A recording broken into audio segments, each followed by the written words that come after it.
ఆ దేవుని స్తుతించుడి ఎల్లప్పుడు దేవుని స్తుతించుడి ఆయన పరిశుద్ధాలయమందు ఆయన సన్నిధిలో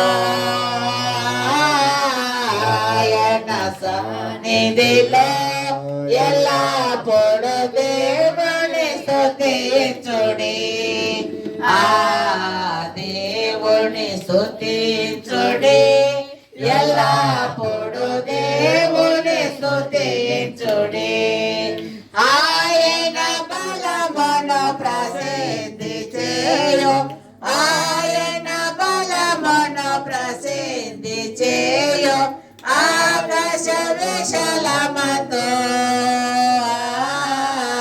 ఆకాశ విశాలమందు ఎల్లప్పుడు దేవుని స్తుతించుడి ఆ దేవుని స్తుతించుడి ఎల్లప్పుడు దేవుని స్తుతించుడి ఆయన పరక్రమ కార్యములు బట్టి ఆయన పరక్రమ కార్యములు బట్టి ఆయన ప్రభావముడు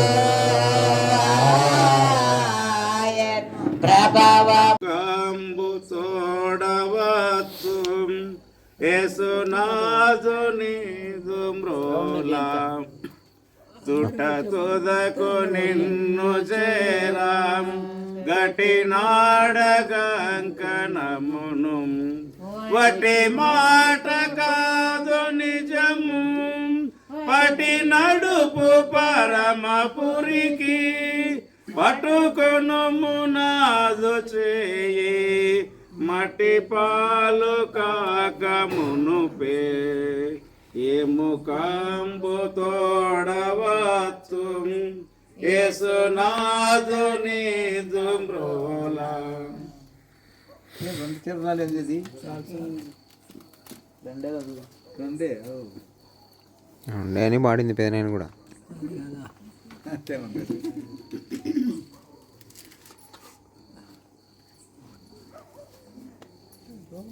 ఆదికాండం 49వ అధ్యాయము. యాకోబు తన కుమారులకు ఆజ్ఞాపించుట చాలించి మంచము మీద తన కాళ్ళు ముడుచుకొని ప్రాణము విడిచి తన స్వజనుల యొద్దకు చేర్చబడెను.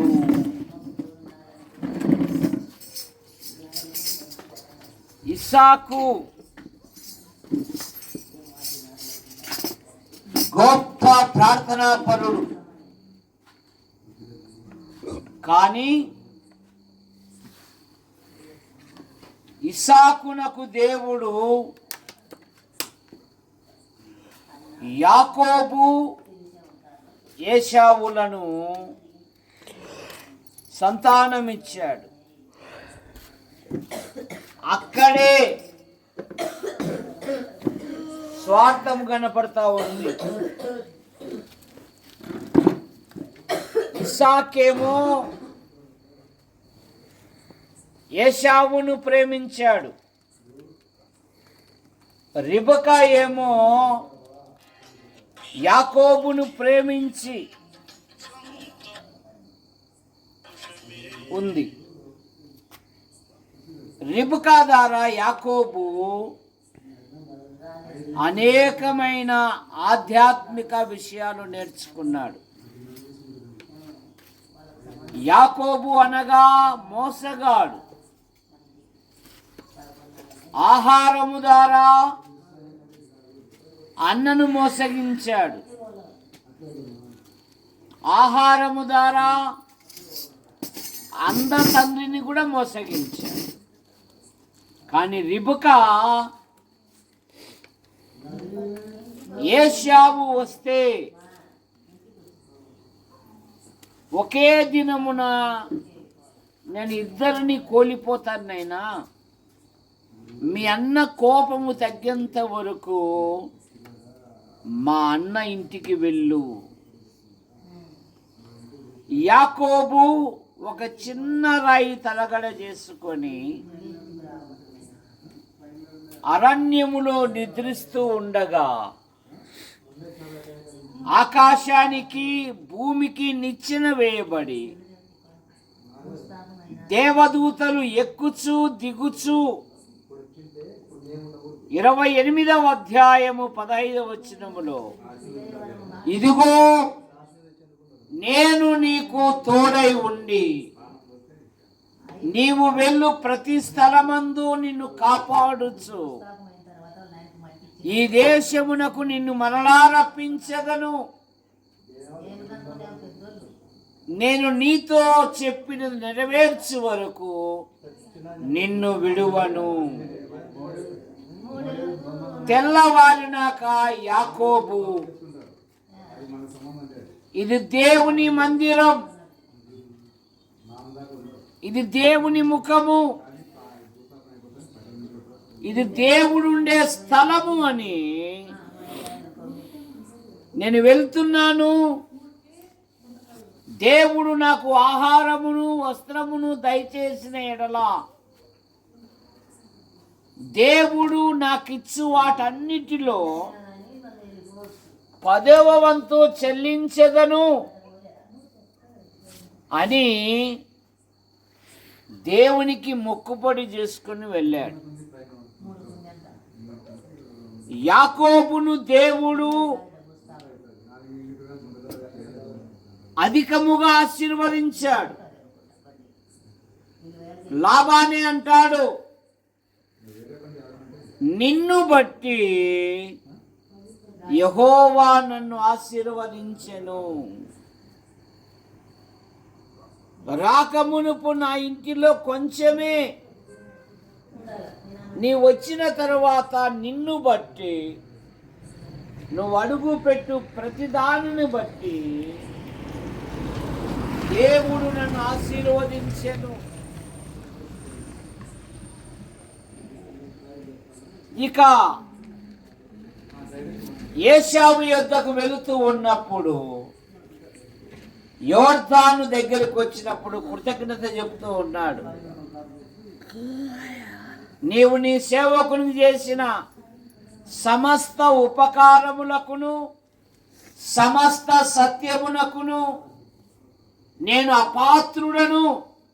ఎట్లనగా ఒంటి కర్రతో యోర్దాను దాటాను, ఇప్పుడు నేను 2 గుంపులయ్యాను అని అంటూ తన సంతానమును గురించి ఏశావుతో ఏమంటున్నాడంటే, అన్నాయ్ వీరిని నీ సేవకునికి దయచేసిన పిల్లలే. పిల్లలందరినీ ఉన్నతమైన వ్యక్తులుగా చేశాడు. ఏశావును సమాధానపడ్డాడు. యోసేపును అమితముగా ప్రేమించి ఇప్పుడు వృద్ధాప్యములో తన కర్రకు ఆనుకొని తన పితరుల యొద్దకు యాకోబు చేర్చబడ్డాడు. సహోదరులు గంధం జైపాల్ గారు భూమి మీద తన యాత్రను ముగించుకొని ఆయన ప్రభు యొద్దకు చేర్చబడ్డాడు. మనము కూడా మధ్య ఆకాశములో ప్రభుని ఎదుర్కోవాలంటే యేసుక్రీస్తునందు విశ్వాసం ఉంచాలి. మానవుడు తన అపరాధముల కొరకు, తన దోషముల కొరకు, తన పాపముల నిమిత్తమై అనాది నుండి అనేకమైన ప్రయత్నములు చేయుచున్నాడు. మానవ ప్రయత్నమును నిష్ప్రయోజనం గనక దేవుడే లోకమును ప్రేమించి యేసుక్రీస్తు నామములో భూలోకానికి వచ్చి సర్వ ప్రజల పాప నివారణ కొరకై ఆయన శిలువలో బలియాగమై తన రక్తాన్ని చిందించాడు. యేసుక్రీస్తుని అంగీకరించటం వలన మానవుని పాపములకు, దోషములకు, అపరాధములకు క్షమాపణ. యేసు రక్తము ప్రతి పాపమును క్షమించుననే మాట మనం చూస్తాం. ఆయన యందు విశ్వాసముంచు వాడెవడో ఆయన నామ మూలముగా వానికి పాప క్షమాపణ కలుగును. కనుక జయపాల్ గారు తన యాత్రను ముగించుకొని ప్రభు యొద్దకు చేర్చబడ్డారు. సజీవులుగా ఉన్న మన ఆధ్యాత్మిక జీవితంలో ప్రభు అయిన యేసుని అంగీకరించాలని మనవి చేస్తూ, యేసు ప్రభువా, మా సోదరుడు గంధం జయపాల్ గారు మీ యొద్దకు చేర్చబడ్డారు. ఆయన భార్యను, కుమార్తె కుటుంబాన్ని, కుమారుని కుటుంబాన్ని, బంధువర్గాన్ని దీవించండి. జరుగుతున్న కార్యక్రమాన్ని దీవించమని యేసు ప్రభు నామములో ప్రార్థిస్తున్నాం తండ్రి. ఆమేన్.